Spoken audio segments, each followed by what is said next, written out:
Winning Plays is brought to you by FanDuel, the exclusive wagering partner of the CLNS Media Network. Winning Plays podcast is back, and the Celtics season is still alive after Game 4. I'm getting ahead of myself, Souichi. 116-99 win in Miami. My name is Brian Robb. I'm joined by a very dapper-looking Souichi Terada for those watching on YouTube. Thank you. Souichi brought the goods tonight as far as the attire goes, and the Celtics brought their A game, at least in the second half of this one.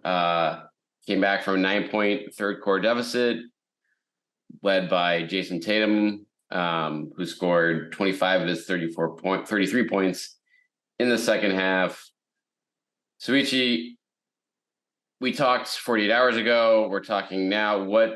Wow. You first of all, you saw this coming, so you have to take a victory lap on that front. Well, okay.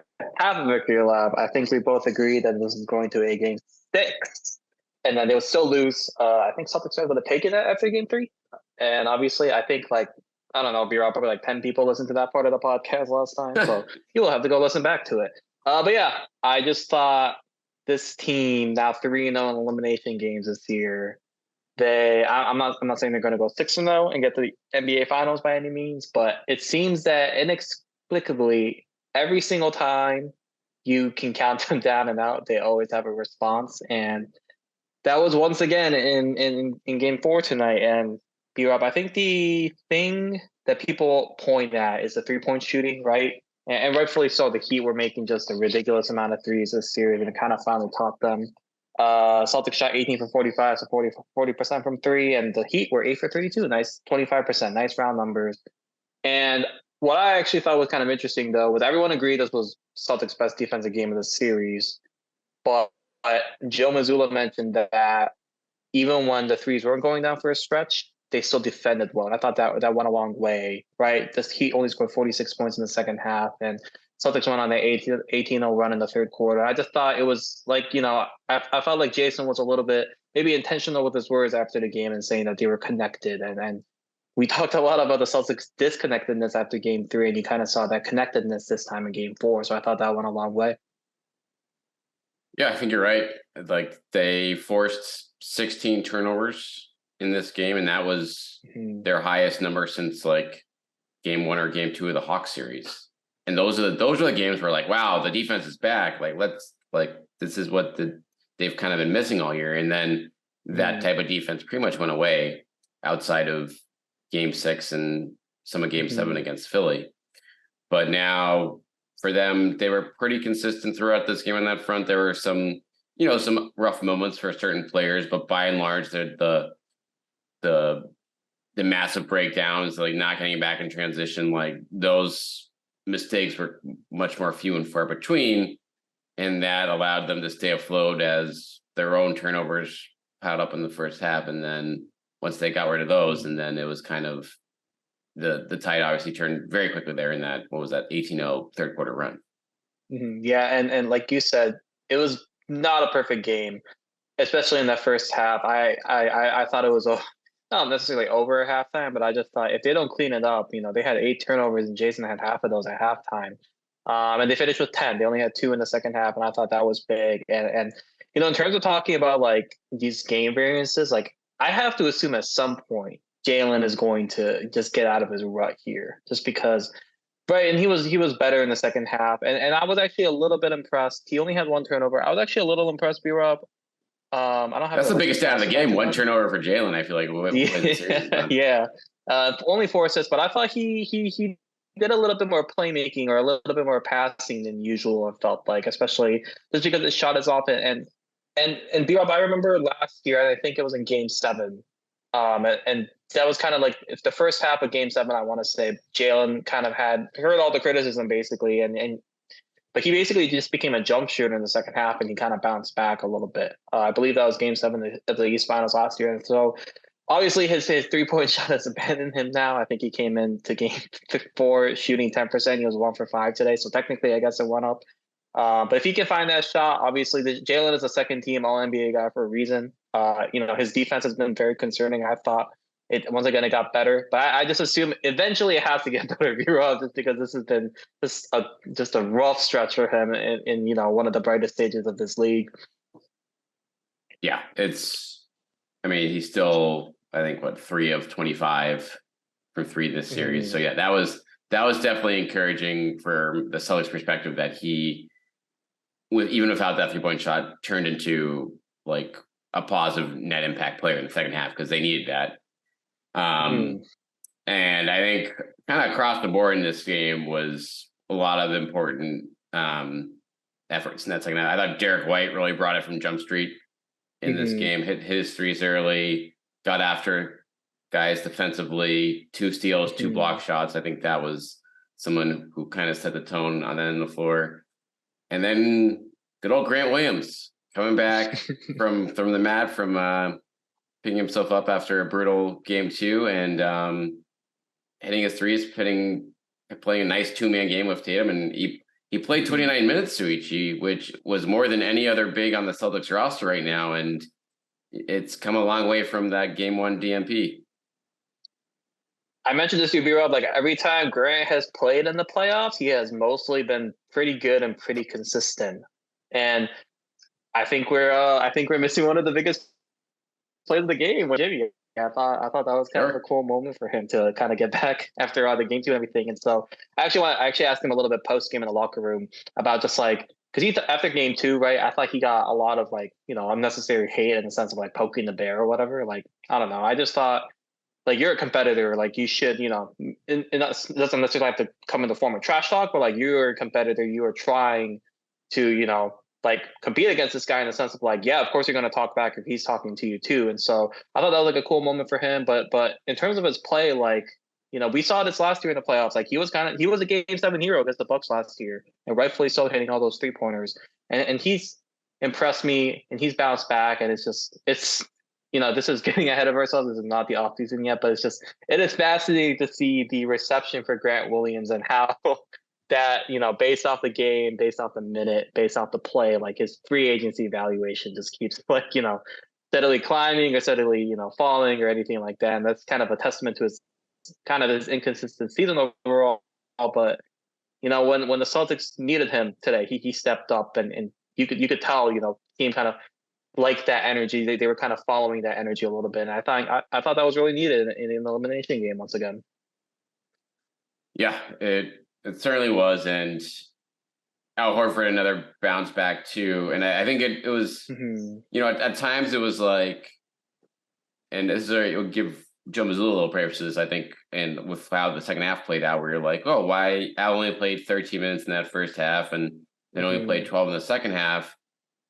And despite him shooting well and playing one of his better games, and I almost think that it was done with the long view kind of play. I mean, he picked up 5 fouls, so he, he had to be a little careful about that in the fourth quarter. But this is still a long hill to climb for this team, and they're playing every other day in this series. So it's like if you have other options that are playing well in this game, like Grant was. And I think Rob played pretty decent too in the second half there. Once they went on their run there, like you're going to need this version of Al Horford probably in 3 more games if you're going to pull off history here. And I think there's a better chance of that happening with him playing 25 minutes tonight as opposed to 32 or 34. Make a fast break to FanDuel during the NBA playoffs because right now new customers can get a no sweat first bet up to $1,000. That's $1,000 back in bonus bets. If your first bet doesn't win, you got to get the app. The app's the way to go. It is so easy to use. You get great promotions every day with the app. It's safe and secure, and you get paid instantly. How about that? Instant cash with the FanDuel app. There's no better place to bet all your playoff action than America's #1 sportsbook. Visit FanDuel.com/Boston. And get a no-sweat first bet up to $1,000. That's FanDuel.com/Boston. FanDuel, official sports betting partner of the NBA. Yeah, and I thought it was kind of, it's a little weird. They were obviously only played 8 players, but it was still kind of a testament to their depth, I thought, because I remember looking at you and we were like, why isn't Derek playing a little bit more? They're like, and Joe made the right decision, and I'm sure you're going to write about it at MassLive.com, but like, Joe had a good game, but it was, like I said, it was a testament to the depth when you don't necessarily have to play out that many minutes. Grant playing well. Derek played well, and he only ended up with 27. Marcus had a really good second half, especially bouncing back and everything like that. So it was one of those things. I will say the Celtics will need a lot more from Malcolm Brogdon as of right now. I believe he was 1 for 11 in the games 3 and 4. And he obviously is a very talented player. He was the NBA Sixth Man of the Year for a reason. But he only plays 60 minutes or 17 minutes, and rightfully so. Like the Celtics simply need more from him. He's one of, he's kind of the bench's leader, right? And maybe the lines are a little bit blurred in the playoffs, especially, but he's gonna have to make an impact eventually. And in some ways, if you want to put a spin zone on it, you have not gotten Malcolm's or Jalen's best games by far. So I guess the hope here is that they bounce back in Game 5, and I think a lot has been made, B-Rob, about the home aspect and everything. I believe it's 10 and 11 over the last 2 playoffs, but I think this is like, obviously a home game comes at a perfect time when you're facing elimination, but like this is coming at a really good time, I think, for the Celtics. They got a little bit of momentum, and now you get to go home, you get to go to your home crowd and show that, hey, we might have embarrassed you guys in Game 3, but let's at least make this series a little interesting. Let's make it 3-2 going back to Miami. So I think, like I said, I think it'll go 6, and who knows? I might be wrong, but for now, there will be at least a Game 5. Yeah, we'll wrap on that in terms of Game 5. We haven't talked. I mean, Tatum. We just spent a quick second. I mean, like the second half there was pretty vintage Tatum. Like not third quarter level against the Sixers, but he was doing whatever he wanted and it's just like when the jump shot is there and then rhythm against the Heat zone quickly becomes like, oops, that's not going to work. And I think that became apparent quickly in that third quarter there. And he did all in this game, 33, 11 and 7. The turnovers were ugly early, but they went away and now he's ready to potentially turn the corner. But now if you look at the Heat heading into Game 5 here, do they have any adjustments to make? Do they pull the plug on Kevin Love in the starting 5, or does that come further down the line if things get even closer here? Well, I'm curious to see. Obviously, we talked about a little bit, but just Gabe Vincent and his ankle, like that changes, I think, a lot. And I can't imagine that Bam and Jimmy will kind of be, kind of ridiculous to say Jimmy ended up with 29, 9 and 5. But he obviously did not have a vintage Jimmy game where we have seen throughout the playoffs. And Bam, he was just 10 points, 5 rebounds, foul trouble pretty much the whole game. It was kind of a non-factor. So yeah, in terms of adjustment, though, I think right, like Kevin Love only played 12 minutes. Like clearly Spo wanted to go away from that. I don't know how you can justify playing Kyle Lowry too much, honestly. He stunk. This much. He stunk. Yeah. Like they wrote him too much. Yeah, and it's just one of those things where you're kind of like looking up and down the roster and you're like, I think this is right. Like the most impressive part about the Heat's run was that they were doing this with such a thin roster. But when you're kind of facing like these adjustment questions and everything, like that's when, like that's when the Spo kind of has to make his money in the sense of like, yeah, that's like good luck adjusting to that and everything. But personally, I just don't think it matters if the Celtics shoot 40+% and the Heat shoots 25% from 3. Like that's just too big of a hill to climb. And we started in games 1 through 4, going each way. So, but yeah, I don't know. All good things for the Celtics though, if you're causing the Heat these problems. And I'm sure the Nuggets are very appreciative, regardless of how long this goes.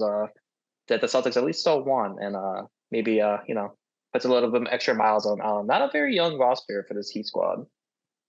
Good point. I mean, there is a bunch of vets on this group that can get dinged up, and you still have. I mean, you didn't waste. I mean, Gabe Vincent and Martin had another 2 stellar games, but no one else was kind of there with them, and they're going to look back at this if they go down to Game 5 and face the pressure in Game 6. Like, ooh, we really had a chance to bury the Celtics here, up 9 in the third quarter, and then completely, came not that hinge. Like the Celtics came and took that game, but the Heat offense turnovers, they all piled up in the second half and made this elaborate quickly. But I think you're right. I think we see status quo for at least one more game there, and they're gonna have to hope.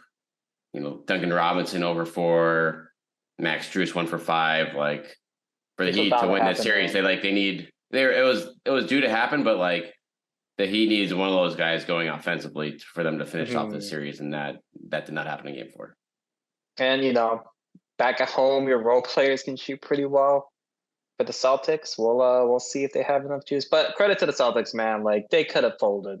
There were multiple times where they could have they folded in Game 3. We can firmly say they folded in Game 3. They could have done that in Game 4 very easily, right? And so I was very impressed with their fight. Clearly, there are multiple veterans on this roster who want that. And it's not just I want that ring, but like Al Horford has only so many chances. Malcolm Brogdon specifically chose you over the Raptors, for example, to come to this team to win a ring. Like we've said this over and over again. There are only so many times when you have a championship window, you got to capitalize. And very long, very, very difficult, very uphill climb left. But hey, at least the Celtics showed a little bit something, and I think fans can appreciate that, right? Like, you see Lakers fans, they at least appreciated the fight against the Nuggets. Like, sure, it sucks losing, but it sure sucks losing way more like they did in Game 3 and just getting piled on, and rightfully so. Well, they'll be in the building at TD Garden on Thursday night. Should be pretty raucous. Should be pretty fun if the Celtics can pull that one off and make things even more interesting. I think only 3 teams all time have even pushed to a Game 7 from this. I believe the Celtics have one of those. I want to say off the top of my head. I don't know if I think I saw a list. They definitely have games. I could be wrong. They definitely have done like Game 6 a couple times, but I'm not sure about the 7. Okay, but maybe. Yeah, you would. Either way, we're gonna find out starting again on Thursday night. In the meantime, make sure you're checking us out at masslive.com. Make sure you're checking Souichi out on Twitter, Souichi Terada, and we'll be back with you guys on the pod here after Game 5 to see if we're talking about the offseason or the potential magical comeback continuing. Stay tuned.